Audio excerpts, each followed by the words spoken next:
اسلامی تاریخ کے بڑے امپورٹنٹ، بڑے ہی امیزنگ واقعات اس دن ہوئے ہیں، بلکہ شاید میں اگر یہ کہوں تو غلط نہ ہوگا کہ اسلامی تاریخ میں جو تاریخی دن ہیں، ہسٹوریکل ڈیز آتے ہیں، وہ عاشورہ کا دن ہے۔ سبحان اللہ۔ اب ذرا سب سنتے جائیے گا کہ حضرت آدم علیہ نبینا علیہ الصلوۃ والسلام کی جو توبہ قبول کی گئی وہ دن 10 محرم الحرام کا تھا۔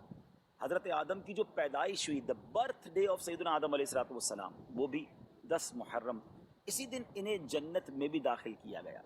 اسی دن عرش، کرسی، آسمان، زمین، سورج، چاند، ستارے اور جنت کو پیدا کیا۔ آپ سوچئے کہ بیسکس آف دا ورلڈ جو ہیں وہ 10 محرم والے دن پیدا کیے گئے۔